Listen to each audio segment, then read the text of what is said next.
Am I doing something outside today? Yes, always.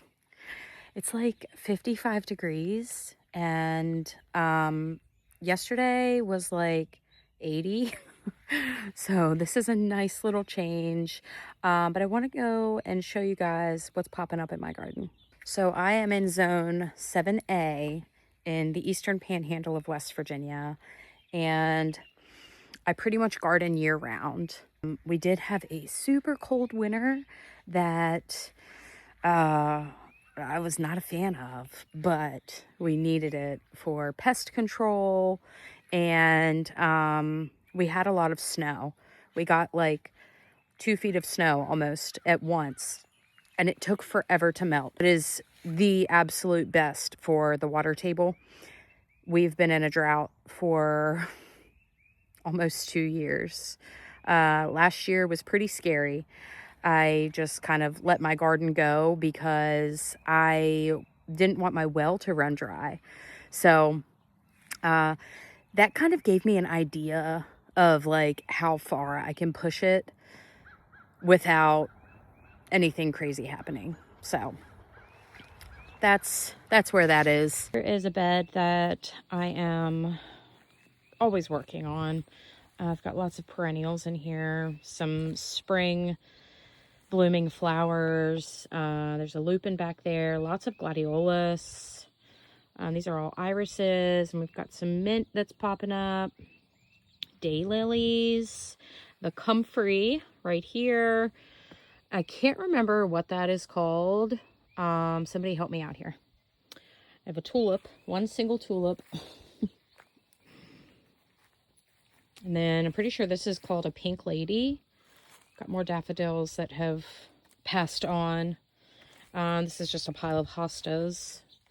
One lone strawberry plant. My lovage. This is a mushroom bag because I did plant some mushrooms out here in my garden. And these are just a chestnut mushroom, but I'm not sure if anything's going to happen. So we'll see.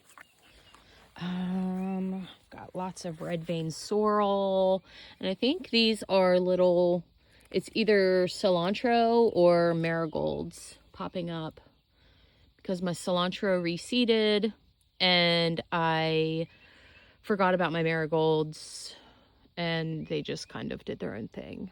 These are all little volunteer pansies, so cute.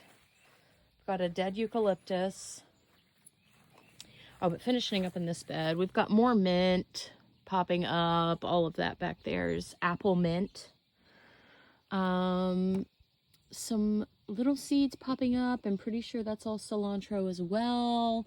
There should be some chamomile getting ready to pop up because I let it all self-seed last year and I relocated my plant while it was dormant. Got a huge bucket of spinach. I love spinach so much. Lots of pansies, violet, viola, whatever you want to call it. I have a project with these. I started it.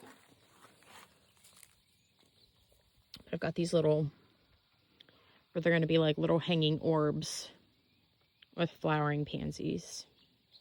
Super cute. I also have a lot of arugula volunteering, some more pansies. This is all arugula. Got more pansies. And I'm hoping some holy basil pops up in here because I did also let that self-seed. So hopefully. This is all spinach. More spinach, more spinach. Lots of marigolds. These are all little baby marigolds, which I'm very welcoming of the marigolds. And this is where it kind of gets fun. So these are all kale, red Russian kale. volunteers.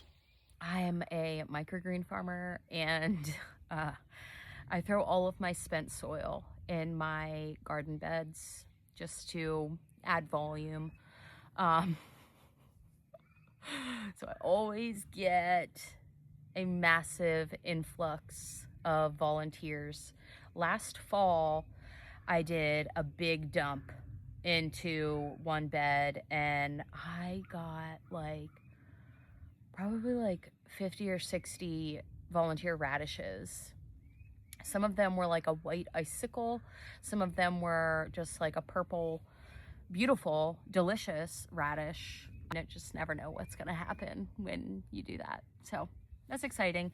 This will all probably get thinned out, and I might actually pot some of these up into like little 4-pack cells, because this can be planted and grown and eaten. Okay. Last year I did not get to my chives quick enough, and all of the tips started to brown, and I don't want that. I don't want this to flower yet, and I don't want to have to pick through it. So, and that's the only issue with having with it getting brown, is that you have to pick through it. And I don't want to do that. Thank you. All tasty chives. I wish I wouldn't have planted this here.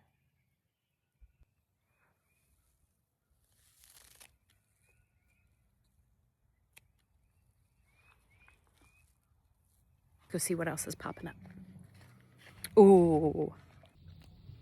So these are all volunteer California poppies, Icelandic poppies, whatever you've heard them called. And yeah, I have a toddler, so there's just like random shit laying everywhere. I'm gonna keep all that covered up. And this was a lemon eucalyptus, and it was not frost hardy. Pretty sure it's dead, but I'm gonna leave it because that's the kind of person I am. These are some little baby lettuces that I transplanted out of here. This is a red raspberry. This is a golden raspberry. And in here, I have lots of volunteer hollyhocks, because I threw some seeds in here. There was a daffodil.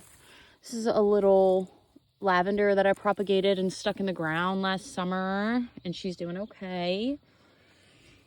A hyacinth. Oh, look at that. We love to see mycelium. We love to see that. I threw that pack of seeds in here. Look at that. That is so cute.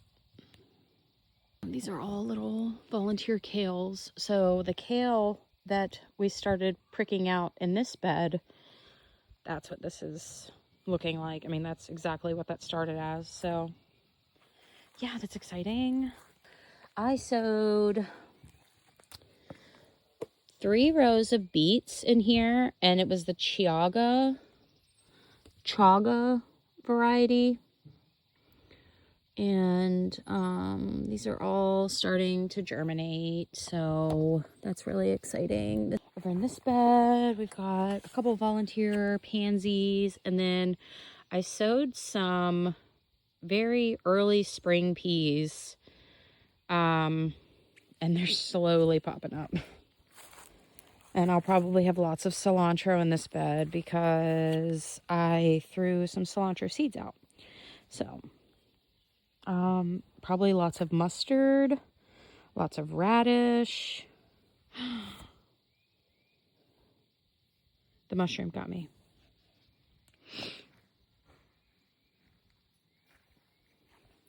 In this bed I have beets.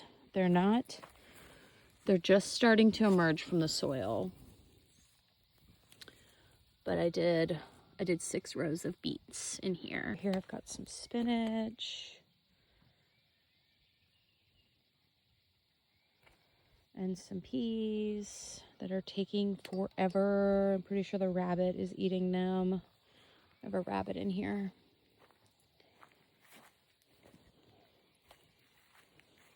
So that's basically everything that's growing in my Zone 7A garden in West Virginia on April 2nd. Follow along because I've got a lot of really cool garden things planned.